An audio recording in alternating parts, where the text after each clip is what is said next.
Buenas noches, mis hermanos. Vamos a comenzar el estudio y le vamos a pedir a nuestro hermano Sergito que nos acompañe con una oración.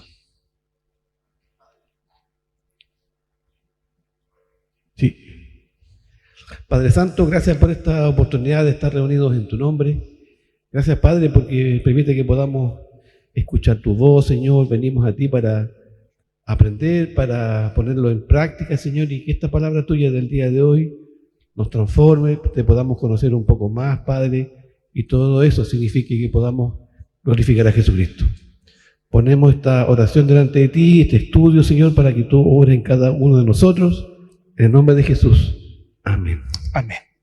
Bien, nos encontramos nosotros en el capítulo 15 ya del estudio Nuestra Iglesia conforme al modelo y al corazón de Dios. Y estamos viendo del listado de puntos que vamos a revisar, ¿no es cierto? El concepto de la pertenencia a la iglesia. Para eso recordamos siempre que nosotros construimos una definición de cristiano. Básicamente podríamos decir alguien que es nacido de nuevo, ¿no es cierto? Basado en varios pasajes bíblicos que nos indican justamente qué es un cristiano o quién es un cristiano, ¿ya? Y eso es muy importante porque hoy en nuestros días sabemos que muchas personas que pertenecen a religiones o que incluso no pertenecen a ninguna religión se pueden autodeclarar cristianos, pero obviamente sabemos que bajo la estructura de lo que la Biblia indica que es un cristiano, no están en esa condición, ¿ya? Y dentro de ese concepto de la iglesia, ¿no es cierto? La semana pasada hablamos acerca de la iglesia local y recordamos que se define como un grupo de cristianos, y esto es importante porque el concepto iglesia también es algo que genéricamente se utiliza en muchos sentidos, Por lo tanto, es bien importante manejar tanto el término iglesia como cristiano desde el punto de vista de lo que es la definición que encontramos en la Escritura, ¿ya? Y dice que estamos organizados en una comunidad. Eso también es relevante porque el concepto comunidad implica una interdependencia entre nosotros, implica también un compartir entre nosotros. Y aquí dice, ¿no es cierto?, que se reúnen regular y sistemáticamente. Vale decir, regular implica el hecho de que nosotros, por supuesto, tenemos una forma cíclica en el tiempo de reunión. En el caso nuestro, el día domingo, los días miércoles, el día lunes los varones, el día martes el adulto mayor, el día jueves cada 15 días las mujeres, el día viernes los jóvenes, ¿no es cierto? Entonces, toda la semana tenemos una reunión sistemática, ¿no es cierto?, que también es regular. Y por supuesto también el concepto sistemático implica que hay un sistema de estudio planificado y preparado para cada una de estas reuniones. O sea, no es bíblico o no debiera ser dentro de lo que es el concepto de una iglesia el que llegásemos regularmente el mismo día, pero hoy día vamos a ver qué vemos. ¿Se entiende? O a ver, jóvenes, hoy día, no sé, hoy día cantemos. No, eso no es así. No debe ser así porque si llega a ser de esa forma, no se puede asegurar lo que la Biblia quiere de cada uno de nosotros, es que crezcamos, ¿no es cierto?, que maduremos y que en definitiva demos fruto, ¿ya? Practicamos la koinonía. Y se recuerdan que la palabra koinonía, que es un compartir, ¿no es cierto?, se llama como tal cuando somos cristianos los que tenemos tiempo de compañerismo. Nosotros podemos tener compañerismo con otros grupos de personas en la familia, laboral o lo que sea, y por supuesto que es una forma de compañerismo, pero cuando se habla de koinonía en la Escritura, necesariamente es un compañerismo como cristiano, ¿ya? Y eso también es importante porque muchas veces nosotros tenemos compañerismo con muchos grupos de personas o en grupos de personas y nos sentimos muy a gusto y experimentamos compañerismo, pero no lo experimentamos en la iglesia. Y el problema no es que uno tenga compañerismo con otros grupos de personas, sino que el problema es que no tenga compañerismo con sus hermanos. Y esa es la razón, una de las razones también por las cuales nos reunimos, por las cuales muchas veces nosotros compartimos, ¿no es cierto? Ahora, vivimos la palabra de Dios y siempre debemos estar bajo el cuidado y la supervisión de pastores y servidores debidamente constituidos. La palabra servidores, ustedes recuerden que somos los diáconos, ¿no es cierto? Nosotros no usamos el término diácono, usamos el término servidores, que es lo mismo, ¿no es cierto? Que sería la traducción al español de la palabra diácono en el griego, ¿ok? Entonces, eso es la iglesia local como definición. Y dijimos que es una asamblea de todos los que vivimos en comunidad. Ahí vemos cómo nos reunimos con regularidad y esto también es importante. La justificación real de por qué es bueno, es deseable, no es obligatorio, pero es bueno, es deseable que una congregación o una comunidad o una asamblea que ha crecido en número tenga un lugar propio para poder reunirse. Ciertamente es porque el concepto de lugar común, porque no se olviden que somos seres humanos también, nos da un sentido también de arraigo, ¿ya? Un sentido de arraigo. El arraigo principal debe ser la coinonía, el compañerismo, pero la práctica de ese arraigo también en un lugar común, ¿no es cierto?, genera también o se hace parte de esa coinonía, ¿ya? Esto es súper importante, porque no es tanto el concepto de el lugar por tener un lugar, sino que es el lugar por la razón y los motivos por el cual tenemos que tenerlo. En la iglesia se realizan las reuniones, se realizan convivencias, se realiza... Todas las actividades se realizan aquí, es nuestra casa, es el edificio que Dios nos ha proporcionado. Recuerden que no hay un concepto de sacralización de las cosas, pero sí de santificación. El concepto de santificación, recuerde usted que es apartado. Significa que esto está apartado, este edificio, esta infraestructura está apartado para actividades propias de la iglesia, ¿ya? No la podríamos arrendar para una, no sé, para cualquier otra cosa. Hay iglesias que hacen eso, locales, ¿no es cierto? Que los arriendan a veces para otras actividades, cosa que en lo personal creo que no es correcto, porque en el fondo nosotros lo que, no estoy diciendo ni que es pecado, estoy hablando de correcto o incorrecto bajo una perspectiva de lo que puedo entender en la Escritura, ¿ya? Entonces es como estos instrumentos no son sacros, pero están apartados no para tocar otro tipo de música que no sea música relacionada con la iglesia, ¿ya? Bien. En la comunidad vivimos la palabra de Dios, tenemos la supervisión y es una congregación que está sujeta en amor. Todo ese es el concepto de una iglesia local, ¿ya? Ahora, lo que vamos a ver el día de hoy es el otro concepto, que es lo que se llama la iglesia universal.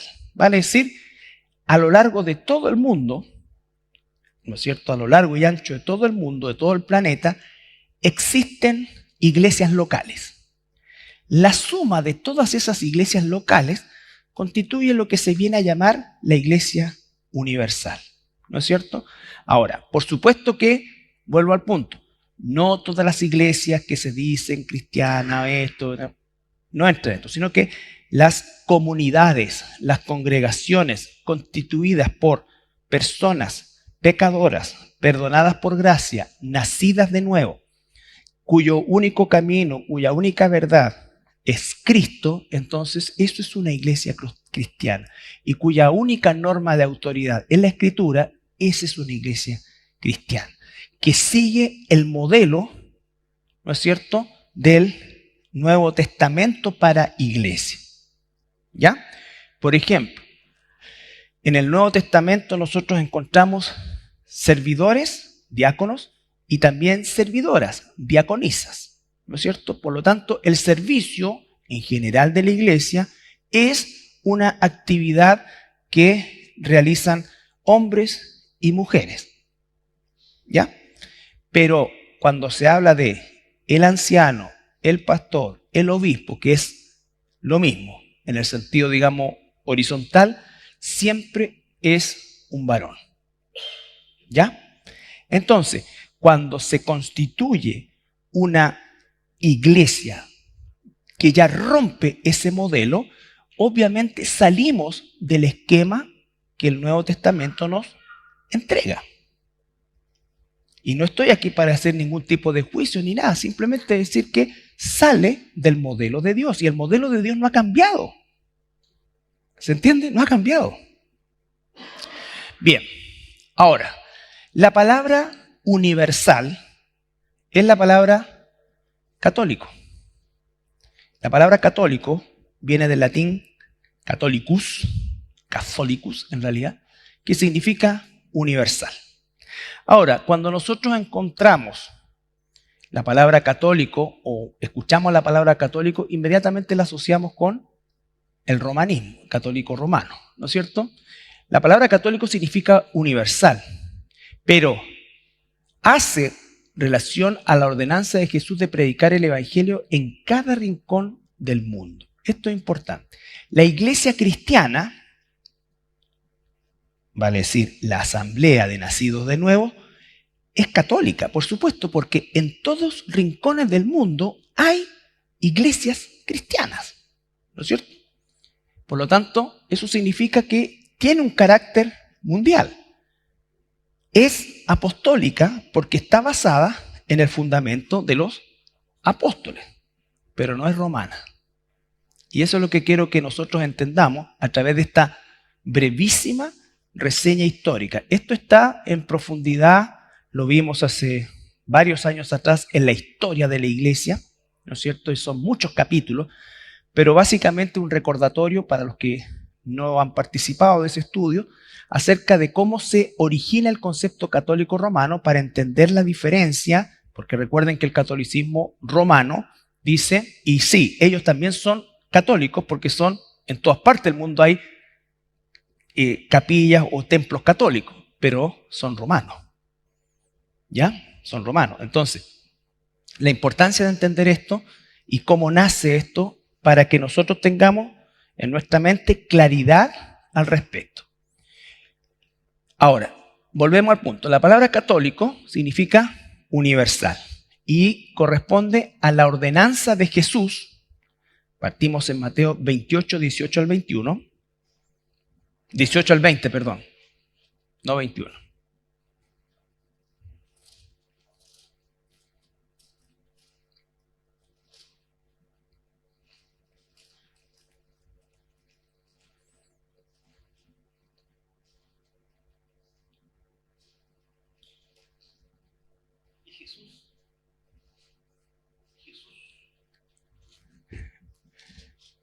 Y Jesús se acercó y les habló diciendo: Toda potestad me es dada en el cielo y en la tierra. Por tanto, id y haced discípulos a todas las naciones, bautizándolos en el nombre del Padre y del Espíritu Santo, enseñándoles que guarden todas las cosas que os he mandado. He aquí, yo estoy con vosotros todos los días, hasta el fin del mundo. Amén. Ya. Entonces ahí tenemos esa ordenanza. El propósito de Jesús no es que la iglesia fuera solamente en Jerusalén o en el lugar donde la fundó, en este caso en Jerusalén, sino que el propósito de Jesús es que la iglesia se expandiera a todos los rincones del mundo. Es decir, que en cada rincón del mundo existiese una iglesia local que es parte de esa iglesia universal. ¿Ya? Leamos otra vez, vamos a leer este versículo otra vez. Jesús se acercó y les habló diciendo: Toda potestad me es dada en el cielo y en la tierra. Pausa. Entonces lo primero es que Jesús se acerca a sus discípulos, recuerden que está a punto de ascender, y les dice: toda autoridad me es dada. ¿Por qué es que Él ha recibido toda esa autoridad? Porque venció a la muerte, venció a Satanás, clavó el decreto de nuestros pecados en la cruz, resucitó y venció a la muerte, y por lo tanto recupera, por decirlo de alguna manera, aquello que Adán perdió. Cuando Adán pecó, le traspasó el título de dominio con todo lo que incluía dentro, ¿no es cierto?, de la tierra, con todo lo que estaba dentro, los animales, el clima, nosotros, todo, ¿no es cierto?, a Satanás. Ahora, Jesús, para poder, ¿no es cierto?, retomar el control, tuvo que revertir la obra de Satanás. ¿Ya? Y por eso es que dice, toda la autoridad, toda la potestad me es dada en el cielo, es decir, en todo el cosmos y en la tierra. Y bajo esa autoridad entonces va a dar la siguiente ordenanza. Por tanto, id y haced discípulos a todas las naciones. Ir y hacer discípulos a todas las naciones. ¿Ya? Bautizándolos en el nombre del Padre y del Hijo y del Espíritu Santo. Entonces, evangelizándolos, bautizándolos. Y no solamente eso, sino que enseñándoles que guarden todas las cosas que os he mandado. Entonces, vale decir, discipulándolos, enseñándoles, y a saber, esos que están siendo discipulados y están siendo enseñados, enseñando y discipulando a otros, y así el ciclo, igual que el Rey León, es sin fin. ¿Ya? Sigue hasta hoy. Seguimos en lo mismo. Es el mismo propósito. Es el mismo sistema.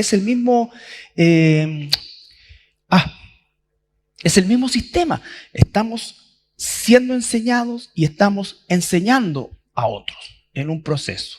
¿Ya? Y aquí viene la promesa maravillosa. Y aquí yo estoy con vosotros todos los días, hasta el fin del mundo. Amén. Entonces la garantía es que Él está con nosotros todos los días. ¿Y por qué está con nosotros? Porque Cristo es la cabeza de la iglesia y nosotros somos el cuerpo. ¿No es cierto? Hechos 1:8. Hechos 1:8.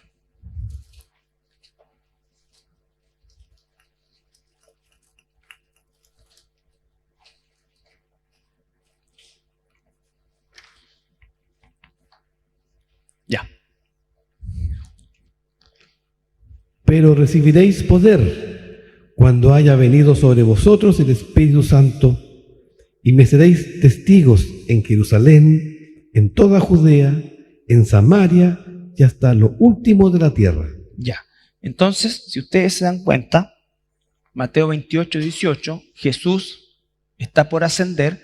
Hechos 1:8 ya está continuando, perdón, Mateo 28:18, Hechos 1:8 es la continuación de Mateo 28, ¿ya? Y le dice que recibiremos poder. ¿Para qué? Gracias, Jorgito. Para ser testigo, ¿no es cierto? Para cumplir lo que dijo en Mateo 28:18. Esta es la continuación. Recibirán poder para ser mis testigos. ¿Dónde? En Jerusalén, Judea, Samaria y hasta lo último de la tierra. ¿No es cierto? Imagínense que hoy día, a cientos de miles de kilómetros de donde se dijo eso, y hace 2000 años atrás, ¿no es cierto?, se les dio esa ordenanza a esos discípulos, y por los siglos esa ordenanza se ha ido cumpliendo de tal manera que el día de hoy nosotros, 2000 años después, hemos recibido el mismo mensaje y estamos comunicando el mismo mensaje. ¿Se entiende? Eso es la dinámica que no cambia de la Escritura. El sistema de evangelización es a través de hijos de Dios que hemos sido salvados, que hemos sido llamados de las tinieblas a la luz, y seguimos yendo a las tinieblas, no para convertirnos en ellas, sino para alumbrar las tinieblas. ¿Ya? Para alumbrar las tinieblas. Entonces, el término católico significa universal. La iglesia universal es la suma de todas las iglesias locales en el mundo. El sistema católico tomó este término siglos después y lo transformó en romano. Y vamos a ver ese proceso, porque nosotros, el plan de Dios sigue siendo que la iglesia cristiana sea universal y siga basándose en el fundamento de los apóstoles y profetas. ¿Ya? Bien. ¿Qué pasó? Desde la iglesia apostólica, vale decir la iglesia que nace en Jerusalén en Hechos 2, ¿no es cierto?, hasta el año 313 después de Cristo, vale decir 3 siglos. La iglesia se mantuvo pura y apegada al modelo del Nuevo Testamento. Estaba bajo persecución terrible. Los primeros años, persecución de la religiosa, principalmente de los fariseos, ¿no es cierto?, del Sanedrín, mejor dicho, y posteriormente perseguida por el Imperio Romano de forma espantosa, ¿no es cierto? Pero la iglesia siguió creciendo y la iglesia se mantuvo pura y apegada al modelo del Nuevo Testamento, hasta el año 313. En el año 313, el emperador Constantino, ahora, Constantino estaba peleando con otro general que se llamaba Magencio y estaban en la última batalla. Había un puente que se llamaba el puente de Milvia y aquí estaba Magencio, aquí estaba Constantino. El que ganaba ese puente finalmente ganaba la guerra y se transformaba en el único emperador. ¿Ya? Bueno, Constantino, esto ya es parte del folclore o de lo que se describe, pero el punto es que Constantino en aquella noche o algunas noches antes, al parecer o se supone que tuvo un sueño donde vio una cruz y una voz que dijo, por este signo vencerás, y entonces Constantino se supone que ahí abrazó el cristianismo y prometió que si triunfaba, ¿no es cierto?, liberaría al cristianismo de la persecución. Bueno, venció, ¿no es cierto?, y cumplió su promesa en ese sentido de terminar la persecución, terminar de forma oficial la persecución del cristianismo. ¿Por qué? Él podía hacerlo porque al vencer a Magencio, en este caso, su contrincante, se transformó en el único emperador y la autoridad máxima del Imperio Romano. ¿Ya? Termina la persecución de los cristianos. Entonces, ¿qué va a empezar a pasar aquí? Al poco tiempo después, se llama a un concilio en la ciudad de Nicea, el año 325, y este concilio fue llamado por Constantino, porque cuando se dejó de perseguir el cristianismo, ¿no es cierto?, comenzaron a surgir, ya, imagínense, del 313 al 325, empezaron a surgir o a aparecer, ¿no es cierto?, muchísimas herejías, entre esas el docetismo, que decía que Jesús nunca vino en cuerpo, que era una especie de espíritu nomás que vino. La otra grande era el arrianismo, que el arrianismo decía que sí, Jesús era divino, pero que no era Dios, que era una creación de Dios. De hecho, esta doctrina de esta herejía de Arrio es la que abrazan los testigos de Jehová, que dicen que Jesús es creado, que es divino y es la creación más importante de Dios, pero que es creado, que no es Dios. Entonces, finalmente Constantino llama a este concilio y declaran, en este caso, al arrianismo y al resto de las otras herejías, ¿no es cierto?, como las eliminan, ¿ya? Y eso fortalece aún más al cristianismo, porque imagínense, el emperador es el que está favoreciendo esto. Por eso es que hay algunos que dicen que Constantino se convirtió de verdad, otros que no se convirtió.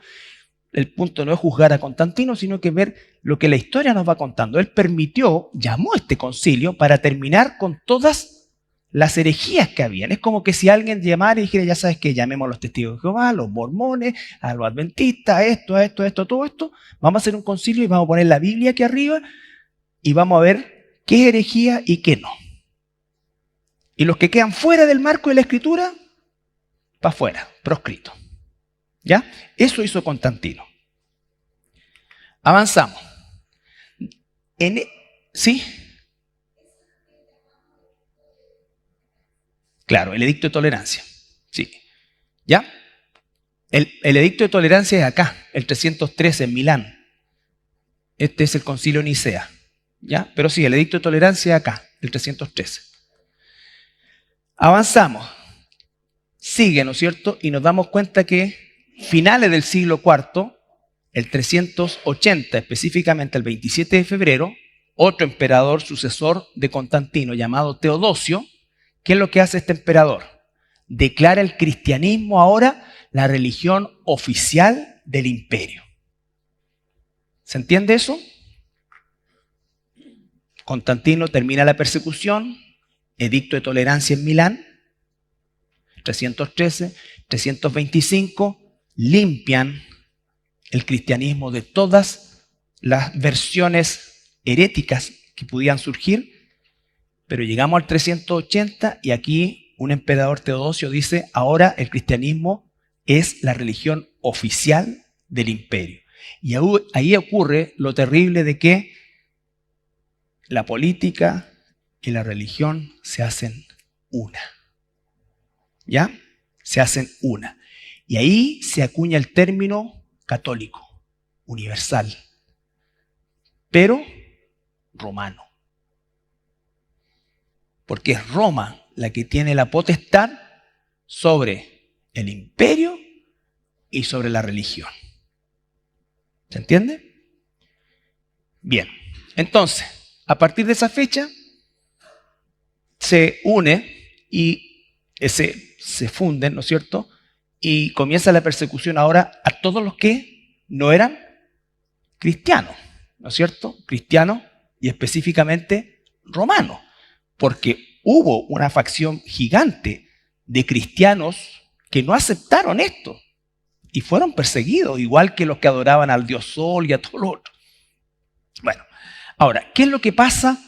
Estamos haciendo un resumen muy rápido, pero ¿qué es lo que pasó cuando se une la política con el Estado? O sea, el Estado con el Estado político, con la religión o con la fe. Entonces se pierde ya entonces el modelo bíblico, la estructura bíblica. Y es así como los obispos dejaron de estar bajo la estructura bíblica. Ya no era María una sola mujer, que no fuera nada, no, sino que comenzaron los cargos. Se transforma de llamado a cargo. Y como estaban repartidos en todo el imperio, entonces, quien designaba a los obispos era el emperador. Y como eran cargos políticos, religiosos, vale decir que concentraban todo el poder político y religioso, eran cargos muy apetecidos y en muchos casos eran comprados. Se compraba el cargo de obispo de tal lugar. ¿Ya? ¿Se entiende eso? Entonces ya entramos en el campo romano. Ya entramos en el campo romano. Ahora,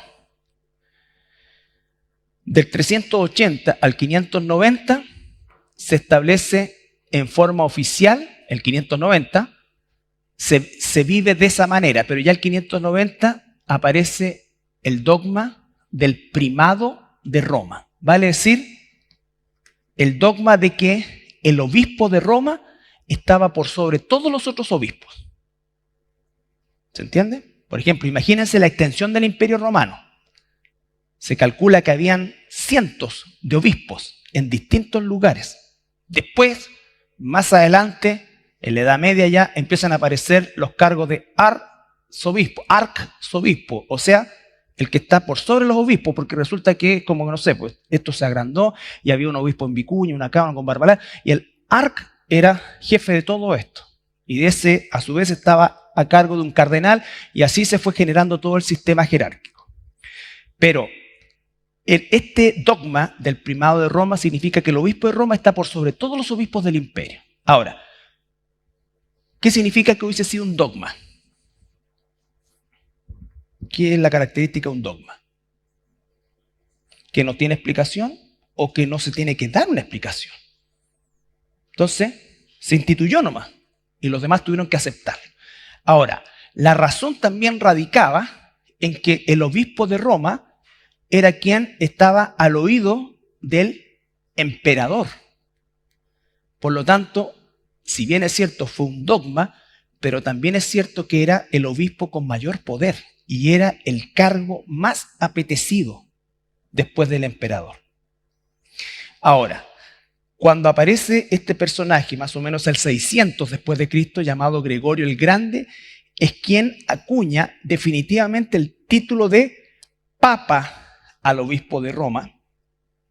Y el obispo de Roma entonces surge desde ese momento el dogma de la sucesión apostólica, que dice que el obispo de Roma no solo está por sobre todos los obispos, sino que ahora es padre, no solo de los obispos, sino que de todos los católicos, y él es declarado el sucesor del apóstol Pedro. Pedro no se enteró, murió sin saber que era papa. ¿Ya? ¿Se entiende esto? Yo sé que puede resultar latoso y toda la historia, pero es para que más o menos, esto está tratado en profundidad, más o menos entendamos el concepto universal y que nosotros no debemos tenerle temor a ese concepto que obviamente viene de católico, por eso usamos nosotros universal, pero la verdad que es católico, pero nosotros no somos romanos, porque el romanismo empieza en el 313 en adelante y poco a poco va ganando espacio al punto que hasta aquí el emperador nominaba al papa. Pero después la cosa va a ser peor, porque se va a invertir esto y va a ser el papa el que corona reyes, levanta reyes, saca reyes. ¿Ya? Entonces el poder del papado superó al poder de la monarquía. ¿Ya? Por eso es que el sistema romano, si ustedes se dan cuenta, los papas son coronados. ¿No es cierto? Son coronados. Ellos son reyes. Cuando el papa se llega a un lugar y se agacha y besa el suelo, no está diciendo que está bendiciendo ese lugar, sino que diciendo esto es mío. O sea, ese beso declara posesión. Posesión. Bien, aunque no les guste a las personas que profesan el catolicismo romano, pero la historia es esta. No hay ninguna otra cosa. No estoy diciendo que necesariamente las personas normalmente desconocen su propia historia. Pero esto es un resumen para que entendamos nosotros que el concepto universal no es, el concepto católico no es el que culturalmente nosotros conocemos y se asocia a la religión romana. El concepto católico o universal viene de acá. Ir por todo el mundo, hacer discípulos, desde Jerusalén, Judea, Samaria y hasta lo último de la tierra. Es decir, en cada rincón del mundo prediquen el evangelio y que se levante una iglesia. La mejor manera de evangelizar y el modelo bíblico de evangelización es evangelizar y levantar iglesias. Si hay evangelismo sin levantar iglesias, no se completa el proyecto. Porque no es llegar a un lugar, ¿no es cierto? Traemos un evangelista a un estadio, el evangelista ya 100 personas levantan la mano, de esas 100 probablemente 80 la levantaron por cualquier cosa, 20 la levantaron de verdad y se convirtieron. Ahora, ¿esas 20 dónde van? El evangelismo siempre va de la mano con levantar iglesias o preparar a una iglesia para recibir esas nuevas ovejas. ¿Ya? Ok. ¿Alguna pregunta ahí? Sí.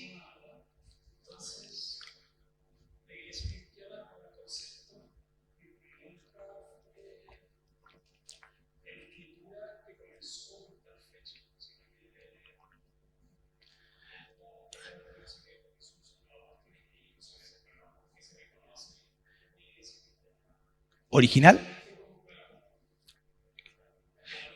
Claro, el punto de partida de la iglesia como tal está en el libro de Hechos, capítulo 2. La primera iglesia cristiana como tal es la de Jerusalén. Esa. Y de ahí en adelante empieza la expansión.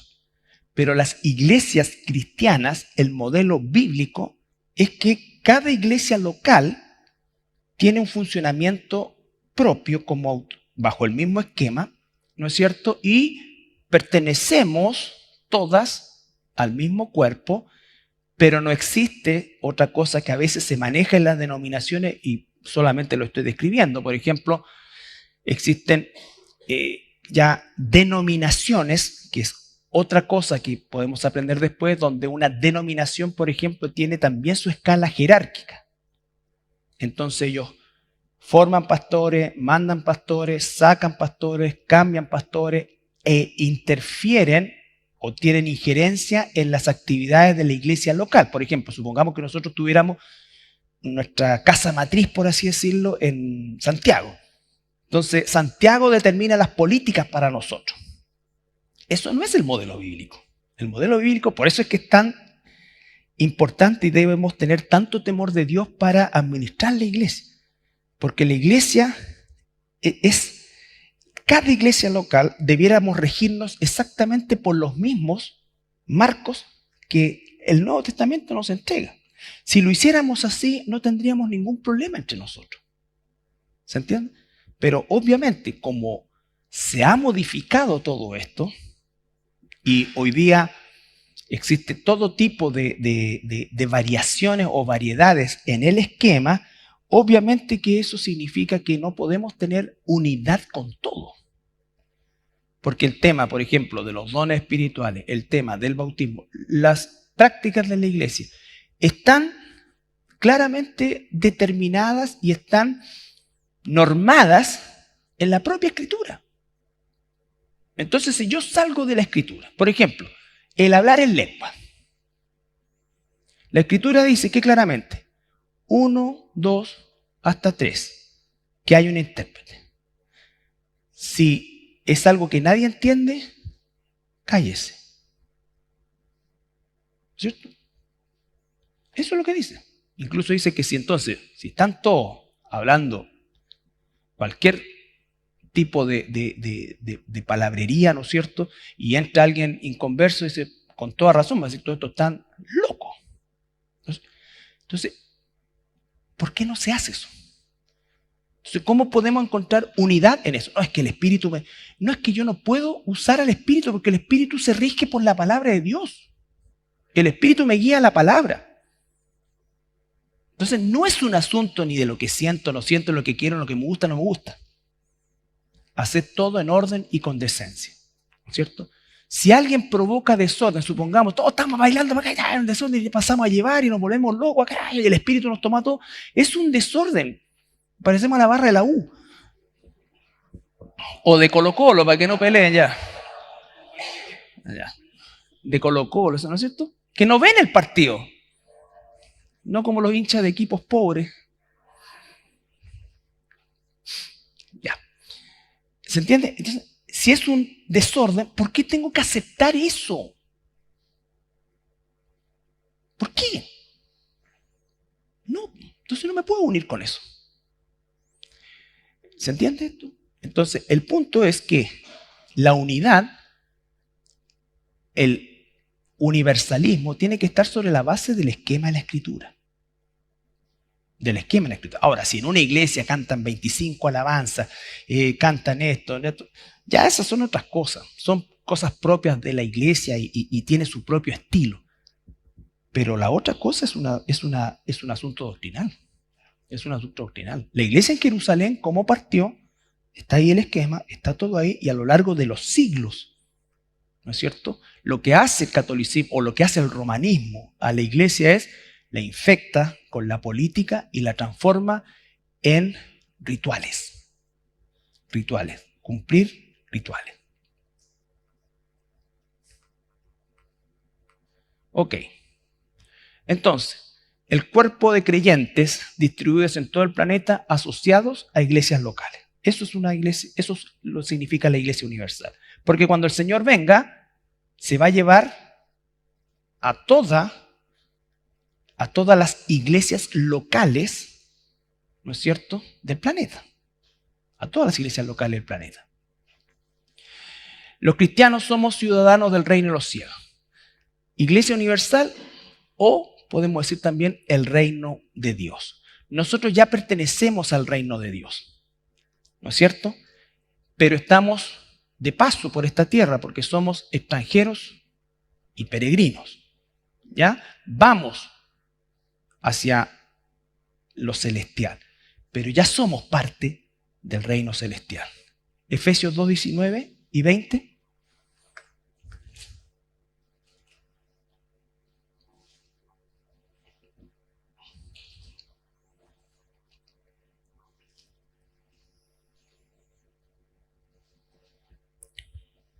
Así que ya no sois extranjeros ni advenedizos, sino conciudadanos de los santos y miembros de la familia de Dios, edificados sobre el fundamento de los apóstoles y profetas, siendo la principal piedra del ángulo Jesucristo mismo. Ahí está, ¿no es cierto? Somos conciudadanos y estamos todos edificados sobre un único fundamento, la Biblia. Apóstoles, profetas. Ese es el orden. ¿Ya? Filipenses 3:20.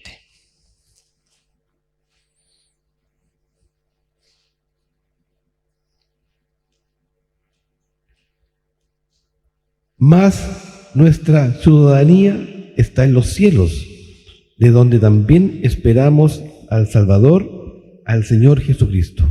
Nuestra ciudadanía está en los cielos. Todos los que somos parte de una iglesia local y somos nacidos de nuevo, cristianos, ¿no es cierto? Y pertenecemos a una iglesia local, todos nosotros somos ciudadanos del reino de los cielos. Y con otras iglesias locales somos conciudadanos del reino de los cielos. Eso es lo que está diciendo. Todos los cristianos, todas las iglesias locales que formamos el reino de Dios o la iglesia universal, tenemos un mismo llamado y un mismo propósito. Efesios 1, 3 al 6.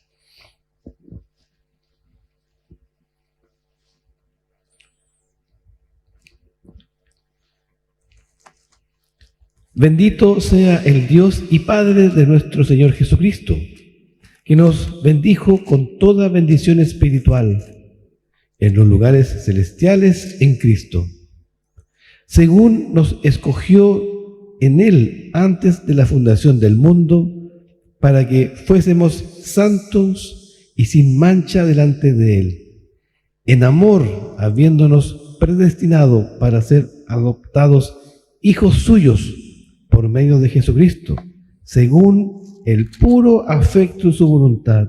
Todos nosotros, ¿no es cierto?, fuimos adoptados. Sigue. Para alabanza de la gloria de su gracia, con la cual nos hizo aceptos en el amado. Ya. Y 18 al 23.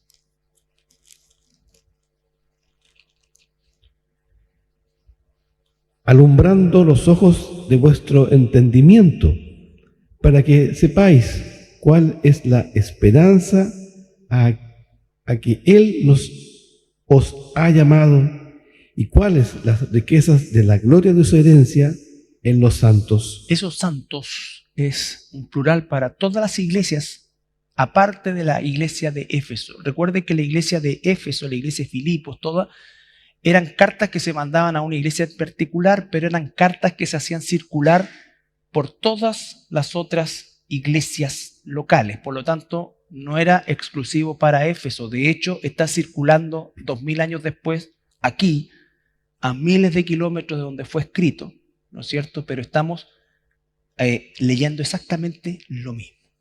¿Ya? ¿Y cuál la supereminente grandeza de su poder para con nosotros, los que creemos, según la operación del poder de su fuerza, la cual operó en Cristo, resucitándole de los muertos y sentándole a su diestra en los lugares celestiales, sobre todo principado y autoridad y poder y señorío, y sobre todo nombre que se nombra no solo en este siglo, sino también en el venidero, y sometió todas las cosas bajo sus pies, y lo dio por cabeza sobre todas las cosas a la iglesia. Pausa. La iglesia, en términos genérico, todas las iglesias locales, no específico o exclusivamente a la iglesia de Éfeso, que se entienda eso. La cual es su cuerpo, la plenitud de aquel que todo lo llena en todo. La cual es su cuerpo. La iglesia universal es el cuerpo de Cristo. La iglesia cristiana de La Serena no es por sí sola el cuerpo de Cristo. Es parte del cuerpo de Cristo.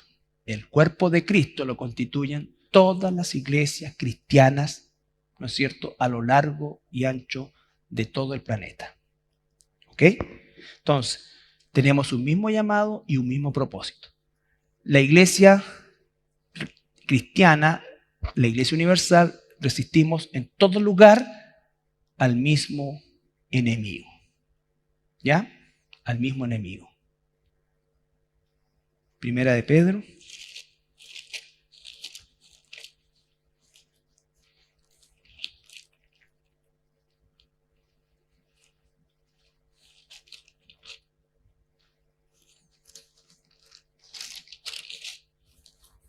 Primera de Pedro 5, 8 al 10. 8 al 10.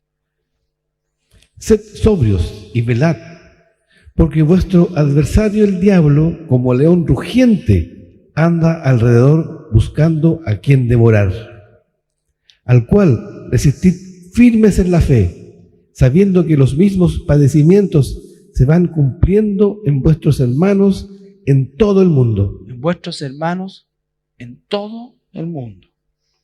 Mas el Dios de toda gracia, que nos llamó a su gloria eterna en Jesucristo, después que hayáis padecido un poco de tiempo, Él mismo os perfeccione, afirme, fortalezca y establezca. Entonces, todas las iglesias cristianas a lo largo y ancho de todo el mundo resistimos al mismo adversario que se presenta en distintas formas. En algunas partes en forma de persecución, en otras partes en forma de permisividad, en otras partes en distintas formas. Pero detrás de esa forma está el mismo enemigo. Entonces, la persecución que experimentan nuestros hermanos en Oriente Medio o en Asia no es la misma que experimentamos nosotros acá, no es la misma que experimentamos. O sea, pero detrás de todas ellas está el mismo enemigo. ¿Ya?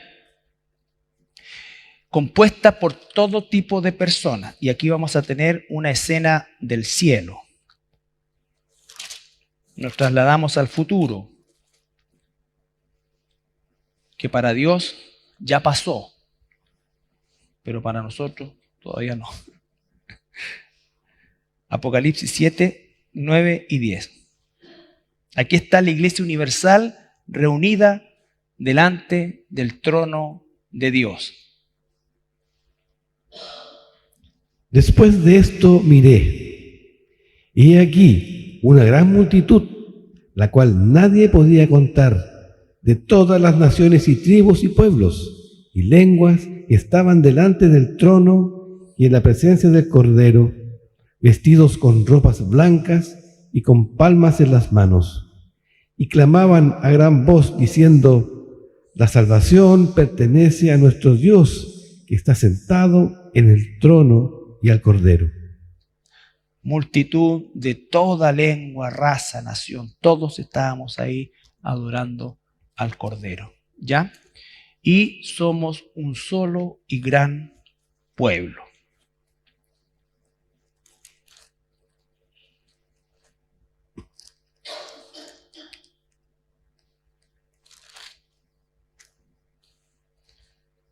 Nueve y 10.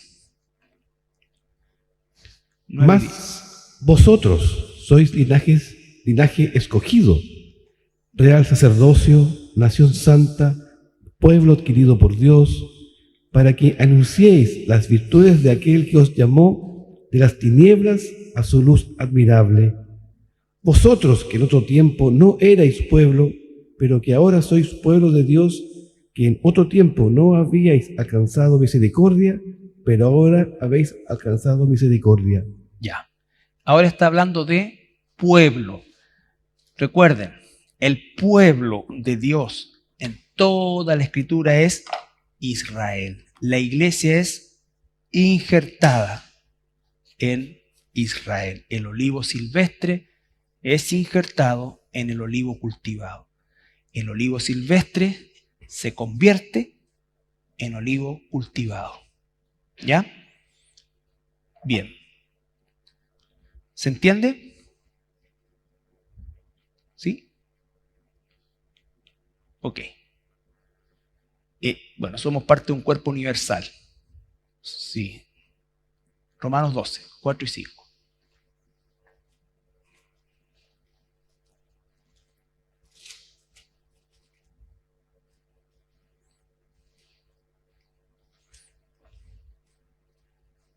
Porque de la manera que un cuerpo tenemos muchos miembros, pero no todos los miembros tienen la misma función, así nosotros, siendo muchos, somos un cuerpo en Cristo y todos miembros los unos de los otros. Ya. Somos parte de un cuerpo universal. ¿Qué significa esto? Que al igual que en una iglesia local existen distintos miembros que tienen distintos dones y hacen distintas cosas, en la iglesia universal también existen distintas iglesias locales que cubren distintas necesidades, ¿no es cierto?, en la comunidad o lugares donde nos pone. Por ejemplo, hay iglesias que tienen un marcado llamado misionero y giran en torno a las misiones. Toda iglesia debe tener una concepción, digamos, misionera, pero no todas estamos llamados a ser, ¿no es cierto?, dedicadas completamente a las misiones, ¿no es cierto? Nosotros podemos apoyar misiones, tener una misión local, como en el caso de Ovalle, tener apoyos económicos. ¿Es un reloj? ¿Es un teléfono?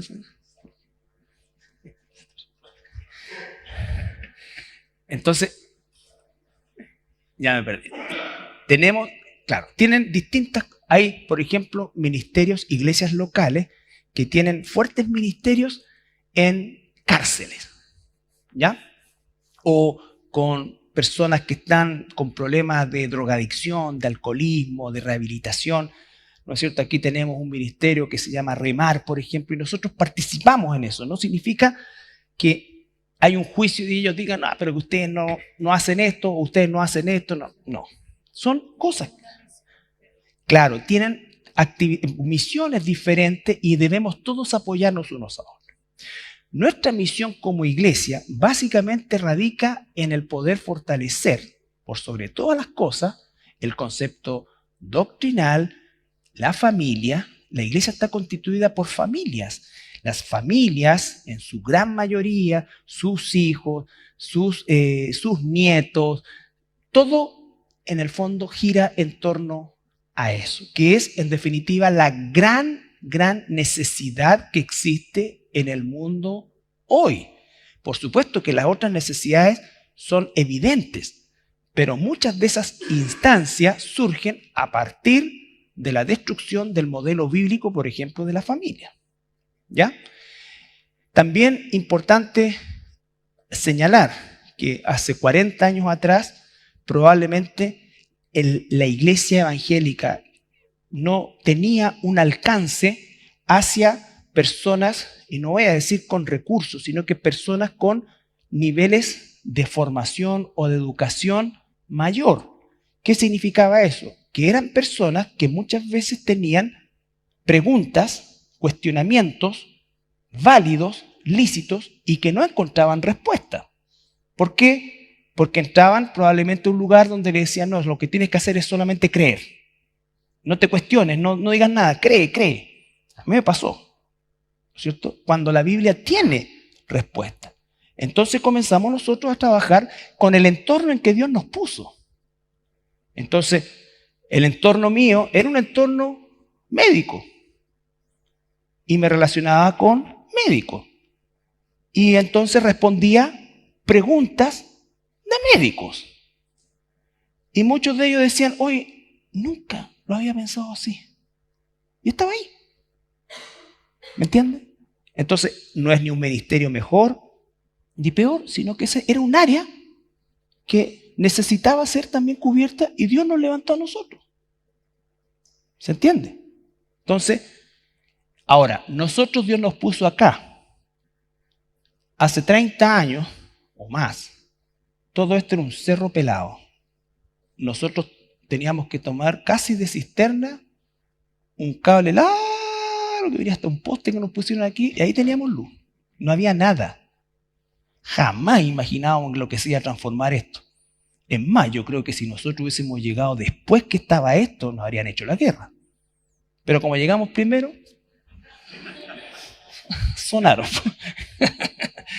¿Ya? Entonces, claro, Dios tenía sus propósitos. Pero no somos ni la iglesia de los ricos, ni los cuicos, ninguna cuestión. Era cuestión de venir al pastor para darse cuenta que no era la iglesia de los cuicos. Entonces, ¿te das cuenta? Esa cosa, en vez de surgir apoyo, surge ataque. No debe ser así, como nosotros tampoco debemos, oye, pero es que ¿cómo? Ustedes se dedican solamente a las misiones. No, apoya. Otros que se dedican, como digo, hay iglesias que tienen, por ejemplo, trabajos en Estados Unidos se da mucho eso, con ministerios hacia mujeres abusadas, todo ese tipo. Ahora, toda iglesia debe tener un espacio para una situación de esas características, o de la que sea. Si tenemos personas que se convierten, se transforman en nuestros hermanos y tienen problemas de alcohol o esto, por supuesto que los tratamos y los hemos tratado y los hemos apoyado. Pero no es el surco que Dios puso para esta iglesia. ¿Me entienden? O sea, no vamos nosotros a hacer un comedor para niños pobres, pero sí vamos a apoyar un comedor y lo vamos a apoyar bien. ¿Ya? A todos los que tengan ese llamado, por ejemplo. No estoy excluyendo nada, simplemente estoy describiendo algo para darle contexto a esto de cuerpo. ¿Ya? Somos un cuerpo, somos distintos, pero somos un cuerpo. Tanto en la iglesia local como parte también de una iglesia universal. ¿Ya? Somos un edificio. Mateo 16, 18.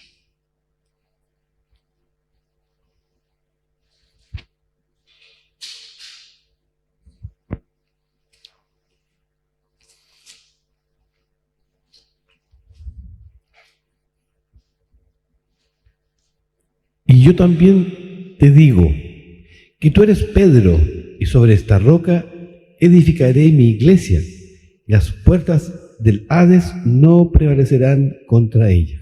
Recuerdan que la roca es Cristo, ¿no es cierto?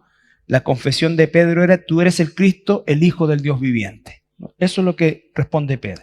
Y entonces Jesús le dice: bienaventurado eres Pedro, porque esto no te lo reveló carne ni sangre. Y yo te digo que tú eres Pedro, y sobre esta roca, que es la confesión que tú acabas de hacer, edificaré mi iglesia. Ahí Jesús no está hablando de una iglesia en particular, ni siquiera todavía aparece la iglesia. Pero dice que tanto la iglesia local como la iglesia universal estamos fundados sobre la misma roca que es Cristo, y sobre esa roca lo que se levante, las puertas del infierno no van a prevalecer contra ella. ¿Ya? 1 Corintios 3:10.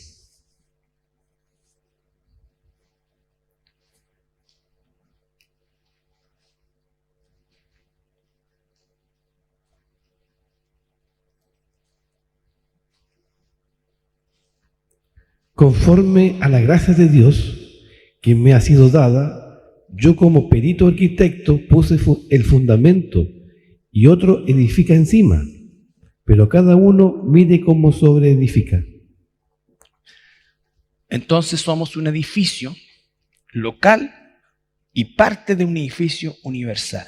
Nuestra sobreedificación, ¿no es cierto?, debe ser la misma para cada iglesia local, para constituir una iglesia universal que se va desarrollando, ¿no es cierto?, también gradualmente, como dice el libro de los Efesios, hasta que todos lleguemos al conocimiento de nuestro Señor Jesucristo. Y eso obviamente no es exclusivo para la iglesia que fue escrita en particular, ya sea Éfeso, Corinto o quien sea, sino que expansivo a todos nosotros.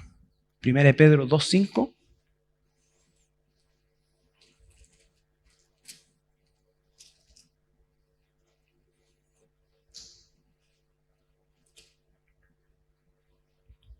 vosotros también, como piedras vivas, sed edificados como casa espiritual y sacerdocio santo, para ofrecer sacrificios espirituales aceptables a Dios por medio de Jesucristo. Entonces, todos nosotros somos piedras vivas. Cada uno de nosotros es una piedra viva. Somos parte de un edificio local, pero a la vez somos parte de un edificio universal. ¿Ya? Por eso es tan importante que nos une. Muchas veces se dice, oye, nosotros unámonos o juntémonos lo que nos une y dejemos de lado lo que nos separa. No, hay que examinar bien lo que nos separa. Porque no podemos coincidir en algunas cosas y en otras no. Hay algunos que dicen, no, mira, hay doctrinas primarias, doctrinas secundarias, y eso no es lo que necesariamente enseña la Biblia. Puede haber doctrinas que a lo mejor no tengamos todos los argumentos y haya lugar o espacio para otro tipo de interpretación, que es lo mínimo. Pero el 90% de la Escritura es clara. Entonces, si estuviésemos juntos por el 90% de la Escritura y el 10% de aspectos, algunos de carácter escatológico, que da lugar a otro tipo o a otra línea de interpretación, no habría problema. Pero el punto es que cuando hay un porcentaje mayor de cosas, y son cosas que tienen que ver básicamente con violaciones específicas de la ordenanza y del modelo bíblico, no podemos estar unidos. La unidad no es a cualquier precio. La unidad tiene el precio de la palabra de Dios. Somos amados por Cristo. Efesios 5:25.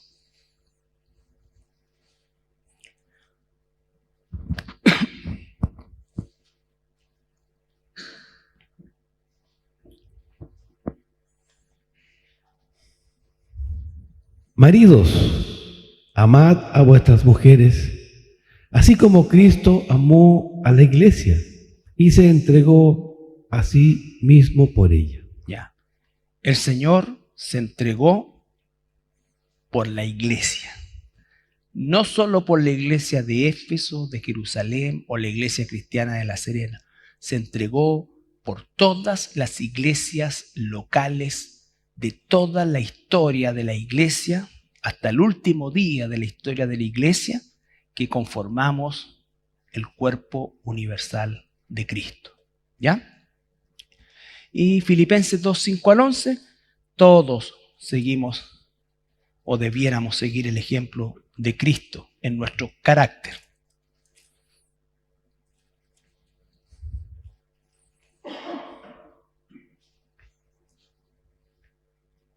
Haya, pues, en vosotros este sentir que hubo también en Cristo Jesús, el cual, siendo en forma de Dios, no estimó el ser igual a Dios como cosa a que aferrarse, sino que se despojó a sí mismo, tomando forma de siervo, hecho semejante a los hombres.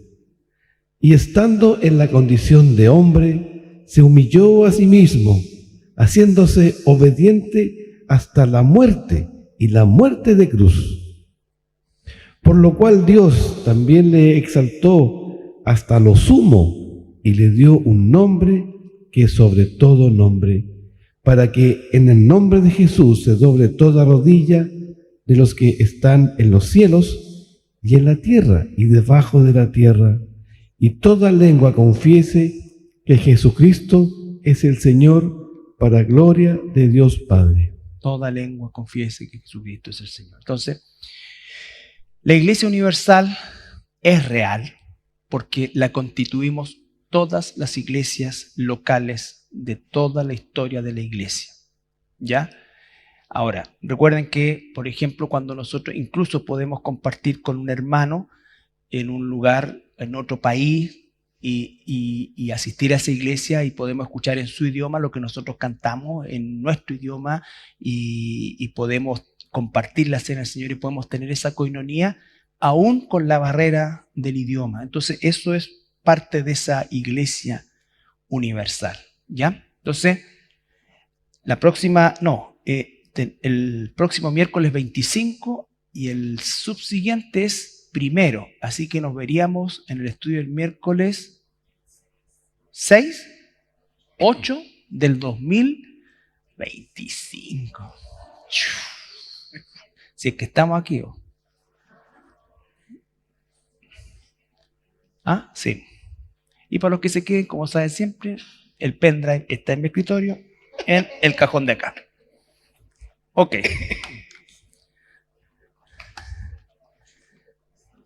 ¿Estamos? Oremos. Dale, Sergio. Gracias, Padre, por este estudio del día de hoy, en la cual podemos aprender que somos parte de tu iglesia, somos esa iglesia universal que tú has dispuesto, Padre. Es hermoso privilegio, Señor, de compartir tu palabra, de vivir en santidad, de ser usados para tu gloria, Padre. Y qué hermoso, Padre, de pertenecer a una iglesia por puro afecto de tu voluntad, ser hijos tuyos, Padre, y ciertamente salvados por gracia, y estar en comunión unos a otros, Padre, en una iglesia. Te doy gracias por esta iglesia, Padre, que tú hace años levantaste, Padre, por hombres y mujeres obedientes, Señor, y hoy podemos ver ese fruto tuyo, Padre, que nos edifica, que podemos aprender, Padre. Y ciertamente este espacio, esta iglesia, Padre, donde podemos venir a ti para escuchar tu palabra, para ser transformados, también para ser consolados, Padre, para ser animados, advertidos, para ser corregidos, Padre, para también levantar nuestra cabeza cuando hemos pecado, Señor, y tú levantas nuestra cabeza con perdón, con gracia, Padre. Es un tremendo privilegio, Padre, ser tus hijos, Padre, y ciertamente también ser usados para tu gloria. Que este estudio, Señor, nos lleve ciertamente a ser responsables de este hermoso privilegio y ser buenos testimonios, predicar tu palabra y vivir lo que hemos aprendido ciertamente también el día de hoy. Padre Santo, ora por medio de tu Espíritu Santo que esta palabra se guarde en nuestra mente, en nuestro corazón y ciertamente la podamos poner ciertamente siempre en práctica, Padre. Dejamos esta oración a tus pies y te pedimos que tú la puedas considerar y ciertamente la puedas responder. En el nombre de Jesús. Amén.